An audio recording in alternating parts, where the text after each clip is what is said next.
Alors, quand maintenant l'homme va loin, Dieu maintenant dit que qui peut aller maintenant sauver l'homme pour que l'homme puisse venir encore plus près de nous.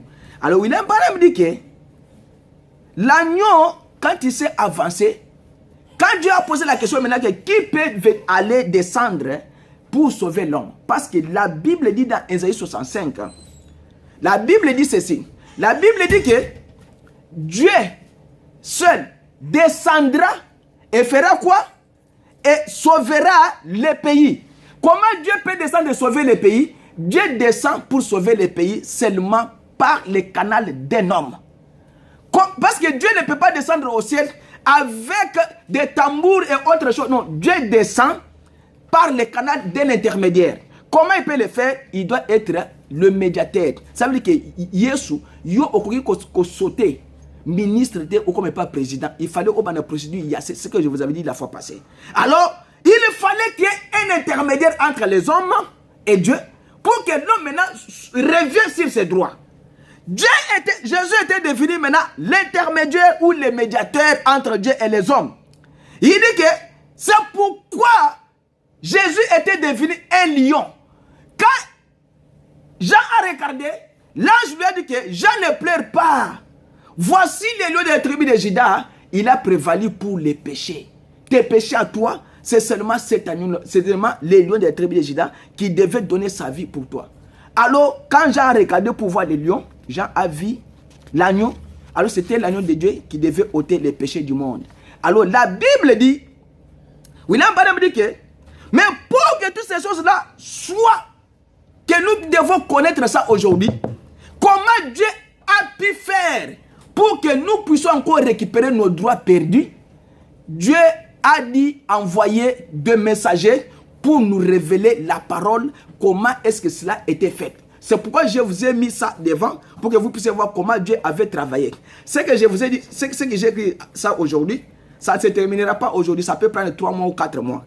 Alors, il dit, quand maintenant ces choses-là arrivent comme ça, Dieu doit envoyer un prophète pour nous montrer la vérité dans la Bible. Quelle est cette vérité? Parce qu'il y avait le mystère caché. Le mystère de ces livres qui étaient cachés, c'était le mystère de l'Apocalypse qui devait être révélé au dernier jour, comme nous sommes en train de parler avec vous. Vous ne connaîtrez pas pourquoi cet agneau-là avait pris les livres. Vous n'allez pas connaître comment Azoki Mukanda wana afungola kiango po bisto za na sangotoza na yango lelo. Il fallait nzambatinda musakoli wana ala kisebiso makominyo soza na Bible wana ndenge zali pour que biso toyeba yango et puis comment se préparer pour l'enlèvement. Il n'y a pas autre chose que nous sommes venus ici. Nous venons ici seulement pour préparer notre enlèvement. Amen. Si nous venons à l'église pour nous côtoyer, pour nous parler les uns les autres, nous voir comment nous habillons, nous commettons une erreur. Chacun de nous individuellement. Il y a bon de l'ensemble pour que ce qui enlèvement est salami au tekalate. Ce qui est tekalé salami qui est aussi info dans l'église. William Branham dit que deux choses. Il y a l'enlèvement et la venue du Seigneur Jésus-Christ. C'est ça que quand Jésus viendra, c'est ça l'enlèvement. Non. Enlèvement, c'est ça, il est comme sous. Boya Yéyé, c'est ça, il est comme sous. Boya Yéyé, c'est la venue du Seigneur Jésus. Ça ne serait pas la venue secrète. Non. Et quand ça secrète, la Bible dit que tout est, il le verra. Mais l'enlèvement, ça sera un secret. Tout ça, c'est le boy. Batubali mwe, ouais, ça n'a pas koye bate. Ouais, ça n'a qui sanga na koye bate. Ouais, ça na yule sa koye bate. Pourquoi? Parce que c'est secret. Mais pour la venue du Seigneur, préparez-vous parce que la Bible dit que les morts en Christ ressusciteront premièrement. C'est pourquoi nous venons à l'église, pour que même si nous mourons, que nous puissions résister à la première résurrection. Parce que ceux qui ont la deuxième résurrection, c'est pour le jugement au Alors préparez votre vie dès maintenant pour que vous puissiez savoir et le qu'on voyez comme ça dans l'église. Voyez comme ça dans l'église nini. Si tu viens à l'église pour prier, alors prier. Si tu viens à l'église pour chanter, alors chanter. Si tu viens à l'église pour ensorceler les gens, ok, continuez à ensorceler les gens à l'église. Alors, à la fin maintenant, vos œuvres se verront plus tard. Il dit, la possession du livre. Il dit, si ces livres, les mystères, c'est la parole de Dieu. Le 7e ange doit nécessairement être un prophète pour que la parole de Dieu vienne à lui. Ni prêtre, ni pape, ni personne d'autre ne peut la recevoir. La parole de Dieu vient aux prophètes. Ce sont les prophètes que Dieu a envoyés pour faire quoi? Pour nous montrer cette vérité que nous avons. L'homme est allé loin du péché. Maintenant, nous entrons maintenant dans la matière.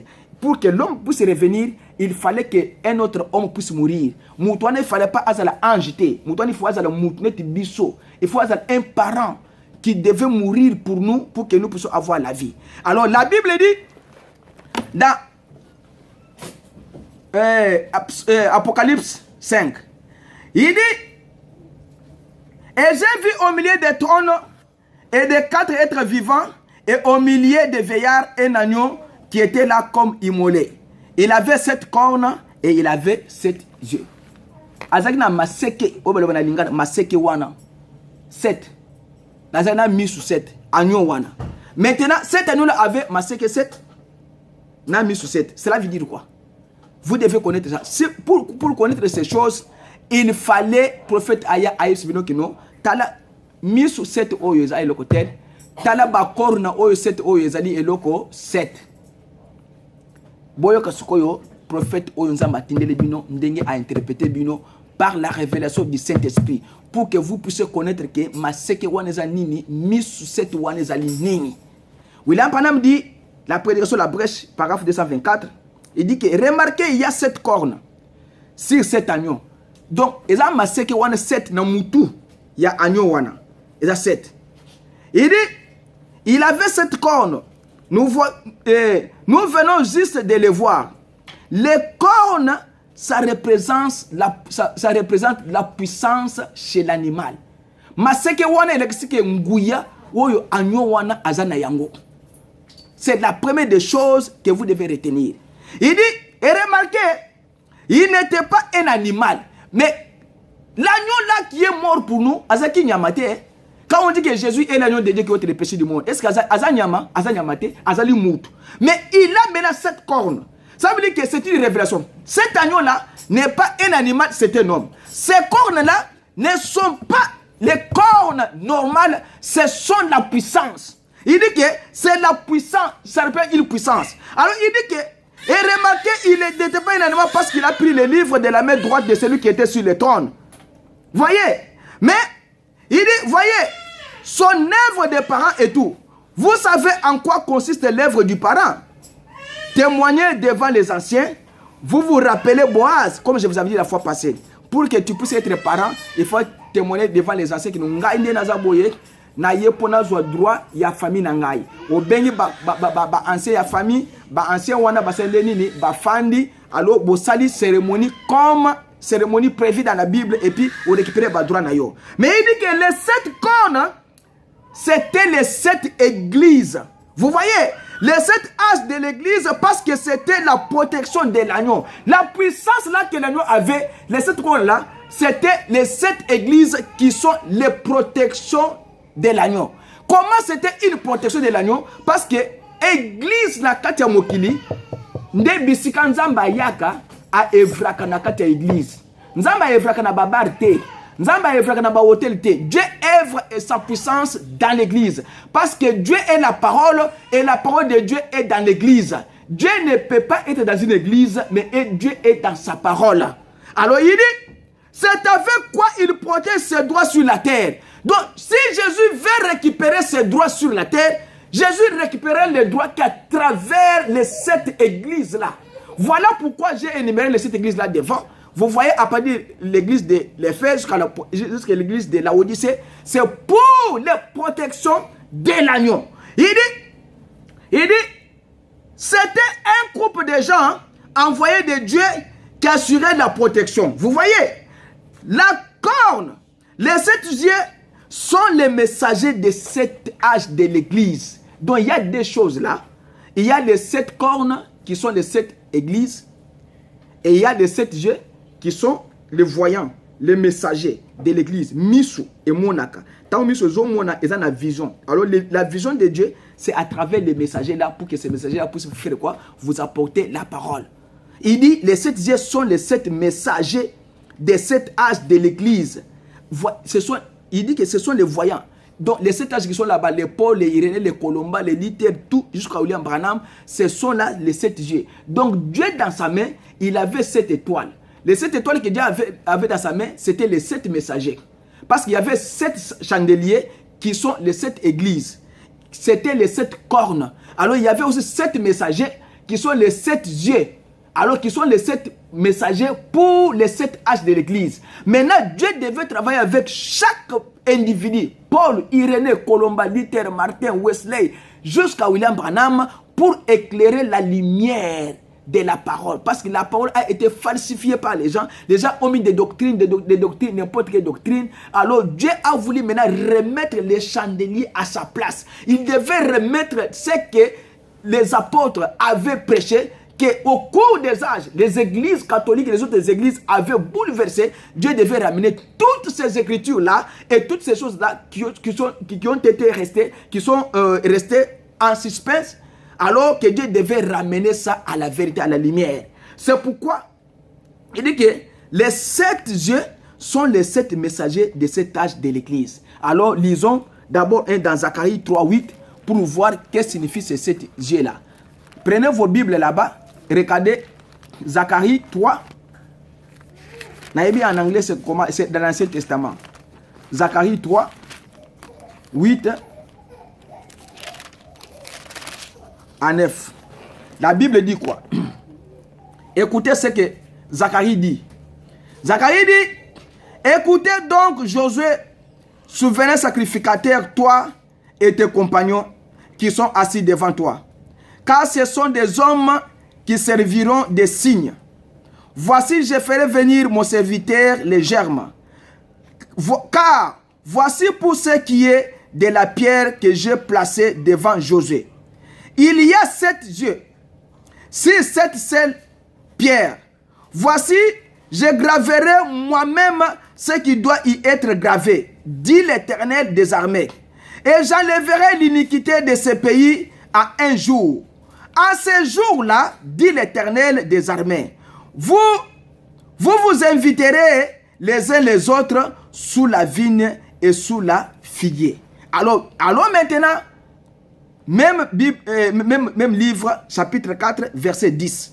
Écoutez, il dit que, car ceux qui méprisaient les jours des faibles commencements séjourneront en voyant les niveaux dans les mains de Zorobabel. Ces 7 sont les 7 yeux de l'Éternel qui parcourent toute la terre. J'ai pris la parole et je lui dis, que signifient ces 7 oliviers à la droite du chandelier et à gauche? J'ai pris une seconde fois la parole et je lui dis, que signifient les 2 rameaux d'olivier qui sont prêts des 2 conduits, qui sont prêts des 2 conduits d'or, d'où découle l'or. Il me répondit, ne sais-tu pas ce qui signifie? J'ai dit non, mon Seigneur. Il dit, ce sont les 2 oliviers qui se tiennent devant le Seigneur de toute la terre. Vous avez compris? Il dit, les 7, qu'est-ce que signifient ces 7 yeux-là? Les yeux de l'Éternel, ce sont les yeux de l'Éternel. Ce sont des prophètes. Les yeux de l'Éternel, ce sont des prophètes pour proclamer sa parole. Voilà. Là où ça signifie mis sous cette wana, oyobalobi, awana, apocalypse wana. Les cornes là, ce sont les protections de l'agneau. C'est la puissance, pas l'animal. Sa puissance, ce sont les cornes. Nyama abundakana manam kakana maseke abundakana makolote. Alors William Branham dit que, remarquez, Woyazo qui livre wana, il n'est pas un homme, il n'est pas un animal. Il a pris les livres de la main droite de celui qui était sur le trône. C'était qui? Le propriétaire originel qui tenait les livres de la rédemption. C'est Dieu qui avait les livres là dans sa main. Maintenant, celui qui était sur le trône, il dit, il était le propriétaire parce qu'il tenait les livres de la rédemption dans sa main droite. C'est Dieu qui tenait ces livres de rédemption là dans sa main droite. Il était le propriétaire, il a droit au Yobungsaka dans le jardin d'Éden. Quand toi tu avais péché, quand l'homme a péché, et quand l'homme pêche, l'homme perd son droit. Chaque fois où Moutou Asali Lissoumou, Moutou Zo perdre le droit, et le Koumou na Katinaye. Maintenant, comme toi tu perds cette chose-là, pour que tu puisses revenir d'abord, il faut d'abord réparer la chose. Quand vous réparez maintenant la chose, vous demandez maintenant la miséricorde, le miséricorde auprès de Dieu. Alors Dieu maintenant vient maintenant au secours de toi. Si toi tu ne demandes pas miséricorde à Dieu, oui, mais Dieu connaît que tu as commis un péché. Même ta conscience en toi te repousse, que te dit que non, au du soul. Parce que la Bible dit que si ton cœur te condamne, mais Dieu est plus grand que ton cœur là. Voilà pourquoi pourquoi tu es séparé. Tu es séparé de Dieu, c'est parce qu'il y a un péché qui te sépare avec Dieu. Mais il y a quelqu'un qui a dit, moi je viens mourir à ta place. C'est lui qui est venu mourir à ta place là. Il n'est pas un ange. Il n'est pas le frère de ta famille. Mais il est ton Dieu qui a versé son sang pour que toi tu puisses être vivant comme tu es aujourd'hui. Que tes péchés te soient pardonnés. Il dit, et aucun ange, aucun être angélique, rien d'autre ne pouvait prendre la place. Cet agneau sanglant est sorti et a pris le livre de sa main. Qu'est-ce que c'était, frère? C'est la chose la plus sublime de l'écriture. Amen. Un geste dont qu'un homme ne peut pas faire. Qui peut mourir à la place de son frère, tel que nous sommes ici? Par contre, il y a quelqu'un qui a $1000 dans sa poche. Mais son frère est dans la prison, on veut le faire sortir pour $100. Voilà seulement un petit exemple. Mais si toi, ton frère qui souffre, tu ne prison, tu ne peux pas faire sortir $20 pour payer. Parce que tu as $1000. Tu dis que non, mais Jésus, toi qui as commis les péchés, au salama soum yande, sur le bique bacha vidéo, il y a un ça déjà. Ça veut dire que moi, quoi que vous condamnez mon sous-azalité. Mais Jésus a pris seulement tous ces péchés-là. Alors, vous êtes maintenant libre. Quand vous êtes maintenant libre, ce n'est pas que vous êtes libre aux gens sous na masanga, aux gens sous na basi, na koyiba, na kindumba, na kotricher, na makam. Non, tu ne peux pas rentrer dans ces choses-là. Pour toi, tu es déjà un esclave du Seigneur Jésus-Christ. On a vu ça hier ici, que celui qui est dans le Seigneur, il est esclave de Dieu, il est prisonnier de Dieu. Mais celui qui est dans le péché, il est l'esclave du péché. Prisonnier parce que tu ne veux pas laisser ces péchés. C'est ce qu'on a vu hier, non, Janine? C'est comme ça. C'est pourquoi moi, parole. Alors, moi, j'ai fait 39 ans dans les messages. Moi, je suis né dans les messages, mais il ne change, sa vie ne change pas.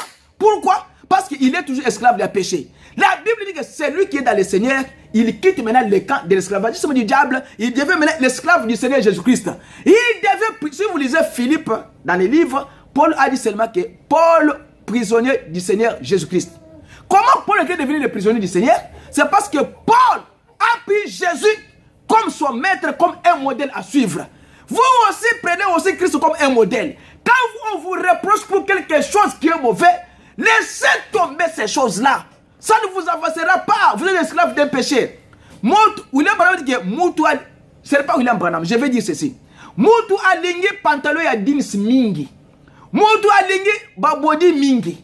Moutou a lingi kolia misuni mingi. Moutou a lingi komela makaye mingi. Moutou a lingi kokuma moutou mingi. Et loko lingi mingi, nde loko zo dominer yo.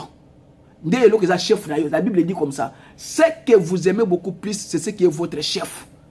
Olingi kotonga batu mingi, kotonga wana nde ki chef na yo. Oza muumbu ya makambwana. Ouais, lingi kofinga batu mingi, ça veut dire que oza muumbu ya kofinga, ton maître c'est le kofinga là que tu finges les gens. Alors, celui qui lit beaucoup la Bible, son maître c'est la Bible. Celui qui chante beaucoup, son maître ce sont les chansons là chrétiennes. Ça veut dire que ne soyez pas des esclaves du diable, soyez les esclaves du Seigneur Jésus-Christ. Pour que votre vie soit sanctifiée, afin que quand il viendra, que vous ne puissiez pas rester sur la terre. Il dit, Jésus a pris les livres. Il a dit, je suis mort. Il a commencé à faire les déclarations. Oh! Il dit, il s'avança directement jusqu'à la droite de Dieu pour récupérer ces livres-là. Alors, il prit ces livres dans la main droite et réclama ses droits. Il dit, je suis mort pour eux. Jésus a banni que na kufi pona bino. Mais bino skoyo au retour vous savez la Yesu nini. C'est ça la question que je vous pose. Jésus est mort pour chacun de vous. Mais qu'est-ce que vous faites pour Christ chaque jour de votre vie? Parce que lui dit, je réclame maintenant mes droits. Droit ya batu na ngai oyo basa boumba Satan. Je suis mort. Il commence à dire à Dieu. C'est Jésus maintenant qui intercède pour vous, qui demande, qui dit à Dieu, je suis mort pour eux. Ngana kufaka na mokili pona bango. Je suis leur parent rédempteur. Nazali papa oya kosiko la bango. Je suis le médiateur. Nazali oya koloba entre yo na bango. Maintenant au retour yo ope au selaka Yesu nini. Qu'est-ce que tu fais à Dieu? Et là on est au selaka nzambe. Au bon de la Kanzambe combien de fois par jour? Tu lis la Bible combien de fois par jour? Je vous ai donné comment lire la Bible dans les téléphones. Toi tu lis, hein? Mais toi, ça se comprend. Parce que l'écriture biblique, c'est pourquoi je suis sûr avec toi. Alors, autant que la Bible, combien de fois par jour? Vous avez les téléphones, il y a les messages, je vous ai montré. Est-ce que vous avez un message? Parce que ce que vous avez la Bible, vous avez place, vous savez, quand vous écoutez la voix de Dieu une fois, vous allez semblant, c'est fini. Là, vous êtes sûr. Vous voyez que, sur la Bible, par exemple, nous avons 3 fois, brosser les dents 3 fois. Parce que la Bible ici nous recommande de prier 3 fois dans l'Ancien Testament. Là, vous le savez. La Bible détermine clairement le matin, à midi et le soir dans l'Ancien Testament. Mais Jésus est venu dans le Nouveau Testament, il a prié sans cesse pour que vous ne puissiez pas tomber dans la tentation. Maintenant, prier sans cesse là, c'est quand vous avez le Saint-Esprit, chaque jour priez, chaque fois priez. Un homme ne peut pas se réveiller à Kenanzung Yamadesu, à Toki Madesu, à Bondila Tate, Mbanamoku Madesu na mono, Ezabongote. Vous devez prier. Maintenant, quand Christ est mort pour toi, Yope osali pe Yesu nini au retour.